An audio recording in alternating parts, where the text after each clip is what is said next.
Welcome everyone. Welcome back to our YouTube channel. And in this video we are going to discuss about class 10th chapter 1, that is resources and development geography. Okay, so देखिए ये part 3 है हमारे इस chapter का, जिसके अंदर हम important questions discuss करेंगे। और आज का हमारा जो टॉपिक है वो है लैंड यूटिलाइजेशन। तो बहुत इंपॉर्टेंट क्वेश्चन बनते हैं यहाँ से। तो देखिए इंपॉर्टेंट क्वेश्चन क्या बनता है यहाँ पे कि how do the land utilization take place in India. तो इसमें आप कैसे लिखेंगे। फर्स्ट पॉइंट है देखिए फॉरेस्ट की फॉर्म में लैंड को यूटिलाइज किया जाता है। सेकंड हमारे पास है कि जो ज़मीन अवेलेबल नहीं है कल्टीवेशन करने के लिए, तो उसमें हमारे पास दो कैटेगरीज आती हैं। सबसे पहले है या तो बंजर ज़मीन होगी, बैरन लैंड होगा, या वेस्ट लैंड होगा। सेकंड है जो ज़मीन जो नॉन एग्रीकल्चर एक्टिविटीज़ के लिए यूज़ की गई, जैसे वहाँ पर कोई रोड बना दिया, फैक्ट्रीज बना दी, या फिर कोई स्कूल बना दिया, ठीक है, तो उसको हम कल्टीवेशन में नहीं डाल सकते। अब थर्ड आता है हमारे पास अदर अनकल्टिवेटेड लैंड। देखिए अब यहाँ पर क्या था कि नॉट अवेलेबल है, वो अवेलेबल ही नहीं है कल्टीवेशन के लिए, लेकिन ऐसी ज़मीन जो अवेलेबल है लेकिन उसको कल्टीवेट नहीं किया गया। इसमें आता है हमारे पास, जैसे मान लीजिए पास्चर, आपने घास वगैरह उगी हुई है, वहाँ पर एनिमल्स वगैरह वहाँ पर जा रहे हैं, तो वो पास्चर की ज़मीन है, तो उसमें कल्टीवेशन नहीं हो रहा है। सेकंड, जहाँ पर पेड़ वगैरह उगे हुए हैं बहुत सारे, तो वहाँ पर कर सकते हैं खेती, लेकिन नहीं की जा रही है। लास्ट इज ऐसा कल्चरेबल वेस्ट लैंड जो पिछले 5 साल से खाली पड़ा है ज़मीन, ओके, लेकिन उसको हम यूज़ नहीं कर रहे हैं खेती के लिए, तो बिल्कुल फ्री है। फोर्थ आता है हमारे पास फैलो लैंड, जो खाली ही पड़ा है। इसके अंदर हमारे पास है करंट फैलो, यानी लेटेस्ट 1 साल में जिसको खाली किया गया है, ज़मीन को यूज़ नहीं किया गया है। यानी दूसरे में आता है अदर देन करंट फैलो, यानी पिछले 1 से 5 साल में उसका कोई यूज़ नहीं है। और 5 साल से ऊपर में आ जाएगा हमारा कल्चरेबल वेस्ट लैंड, यानी कल्चर, किसी पर्टिकुलर कल्चर के लोगों ने उसको बिल्कुल खाली कर रखा है, ठीक है। उसके बाद हमारे पास देखिए लास्ट टाइप है, that is net sown area. तो यहाँ पर एक इंपॉर्टेंट बात आती है कि ग्रोस क्रॉप्ड एरिया क्या होता है। तो देखिए क्वेश्चन बनेगा यहाँ पर, what is gross cropped area.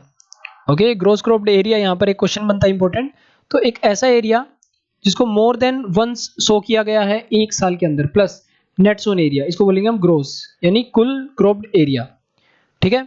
यानी 1 साल में 1 से ज़्यादा बार उसको वहाँ पर फसल उगाई गई है, प्लस जितना उसका नेट सोन एरिया था, उन सबको मिलाकर हम ग्रोस क्रॉप्ड एरिया बोलेंगे। तो बहुत इंपॉर्टेंट डेफिनेशन है सीबीएसई पॉइंट ऑफ व्यू से। इसके बाद देखिए हमारा अगला टॉपिक है land use pattern in India, कि ज़मीन के अंदर कैसा पैटर्न है। अभी हम ऊपर पढ़ चुके हैं, लगभग ऐसा ही पैटर्न रहेगा, लेकिन आप सभी जानते हैं कंट्री टू कंट्री काफ़ी सारे फैक्टर्स रिस्पॉन्सिबल होते हैं ज़मीन के यूज़ के लिए, ओके। जैसे कुछ फिजिकल फैक्टर की बात करें, इसमें आएगा टोपोग्राफी, ज़मीन कैसा है वहाँ का, मौसम कैसा है, क्लाइमेट, मिट्टी कैसी है, that is soil types, okay. And उसके बाद आते हैं कुछ ह्यूमन फैक्टर। ह्यूमन फैक्टर में देखिए क्या क्या आएगा हमारे पास, वहाँ की पॉपुलेशन कितनी है, क्या ज़मीन वहाँ पर खाली है भी नहीं है। सेकंड इज टेक्नोलॉजिकल, मीन्स वहाँ पर ह्यूमंस के पास स्किल कितनी है, टेक्नोलॉजी कितनी है। लास्ट इज कल्चर, हमने स्टार्टिंग में पढ़ा था कि क्या हमारा कल्चर भी उसको एक्सेप्ट करेगा या नहीं। अभी देखिए यहाँ पर आप देख सकते हैं, इसमें प्लेन्स हमारे पास सबसे ज़्यादा है, दैट इज 43%। इंडिया की ज़मीन में 43% प्लेन्स है, लगभग 30% के आसपास माउंटेन्स हैं, एंड 27% हमारे पास क्या है, प्लेट्यूज, ओके। तो इस बात को याद रखिएगा। आगे देखिए हमारे पास अगर हम देखते हैं इंडिया के पास कितना स्क्वायर किलोमीटर ज़मीन है, that is 3.28 million square kilometre, यानी आ जाएगा हमारे पास 3.28 मिलियन स्क्वायर किलोमीटर, इतनी ज़मीन है इंडिया के पास। और इसमें से हमारे पास लगभग सिर्फ 93% ज़मीन का डाटा अवेलेबल है, बिकॉज कुछ नॉर्थ ईस्टर्न स्टेट, जो हमारी इंडिया की नॉर्थ ईस्टर्न स्टेट्स हैं, ओके, उसका हम अच्छे से आकलन नहीं कर पाए हैं। एंड उसके साथ साथ देखिए जम्मू कश्मीर, जो आज के टाइम पे पाकिस्तान ऑक्यूपाइड कश्मीर और कुछ हिस्सा चाइना में है, उसको हम सर्वे नहीं कर पाए। तो अभी इसके हिसाब से हम देखते हैं, the land under permanent pasture has also decreased. अभी देखिए स्टार्टिंग में इंडिया में काफ़ी सारा पास्चर होता था आज़ादी के टाइम पे, लेकिन धीरे धीरे जो पास्चर का एरिया है ये डिक्रीज होता जा रहा है, ओके, ये डिक्रीज होता जा रहा है। तो हमारे ऊपर एक प्रॉब्लम है कि हमारे पास जितनी भी कैटल्स हैं, काउ, बफेलो एक्सेट्रा, जितने भी एनिमल्स हैं वेजिटेरियन, उनको हम कैसे पास्चर ये प्रोवाइड कर सकते हैं। बिकॉज पास्चर की ज़मीन गिर रही है, तो इसका मतलब एनिमल्स पर डायरेक्ट प्रभाव इसका पड़ेगा। इज दैट क्लियर, ये भी याद रखिएगा, बहुत इंपॉर्टेंट है। इसके बाद बोला जा रहा है कि hence these lands are cultivated once or twice in about 2 to 3 years, these are included in the net zone area, then the percentage of NSA in India becomes 54% of the total reporting area। यहाँ पर क्या बोल रहे हैं कि अगर ऐसी ज़मीन जो साल 2 साल में एक बार उगाई जाती है, या फिर 3 साल में एक बार यहाँ पर एग्रीकल्चर किया जाता है, तो उसको नेट सोन एरिया में अगर हम इंक्लूड करें तो लगभग 54% हमारा नेट सोन एरिया आ सकता है। Is that clear? तो इतना याद रखिएगा, ये जो नेट सोन एरिया है ये हमारा स्टेट टू स्टेट वेरी करता है। जैसे अगर हमारी कुछ स्टेट्स देखें, पंजाब है, हरियाणा है, यहाँ पर लगभग 80% तक की जो ज़मीन है उसमें नेट सोन एरिया हमारा हो सकता है। ठीक है, नेट सोन एरिया। लेकिन अगर हम दूसरी स्टेट्स की बात करें, जैसे अरुणाचल प्रदेश है, मिजोरम है, मणिपुर है, अंडमान निकोबार आइलैंड है, तो वहाँ पर सिर्फ 10% से भी कम ज़मीन हमारे पास नेट सोन एरिया में आती है। दूसरी चीज़ जो ज़मीन का यूज़ करती है वो है फॉरेस्ट।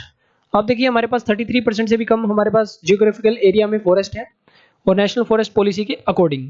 नेशनल फॉरेस्ट पॉलिसी कब आई थी? 1952 में। ओके, और आप सभी जानते हैं कि फॉरेस्ट बहुत ज़्यादा इंपॉर्टेंट है हमारे इकोलॉजिकल बैलेंस को बनाने के लिए, बिकॉज हमारी लाइफ भी इन पर डिपेंड करती है।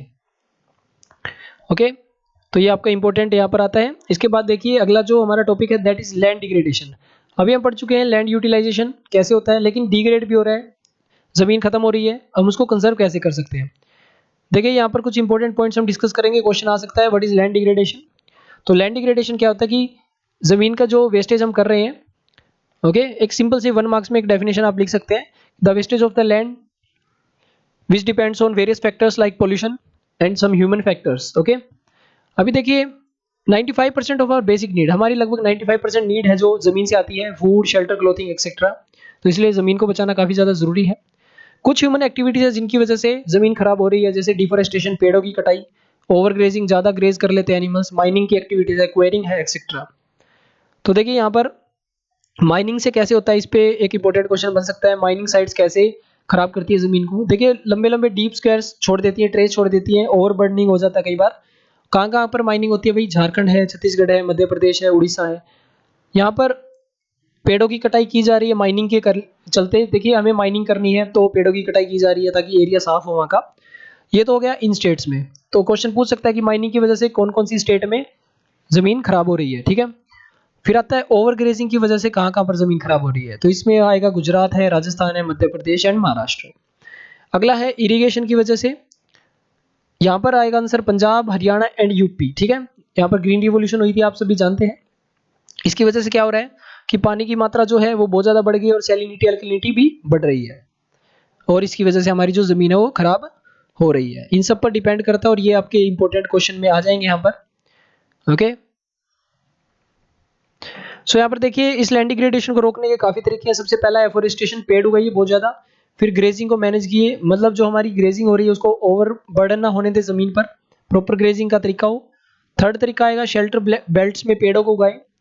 उसके बाद देखिए सैंड ड्यून्स वगैरह को हम थॉर्नी बुशेस उगाकर मिट्टी को न उड़ने दे ताकि ज़मीन जैसी है वैसी ही रहे।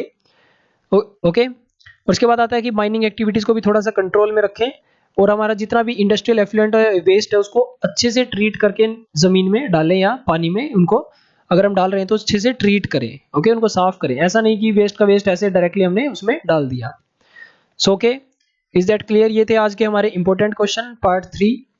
सो आगे जाने से पहले वीडियो को लाइक, शेयर और सब्सक्राइब करें। So thank you everyone.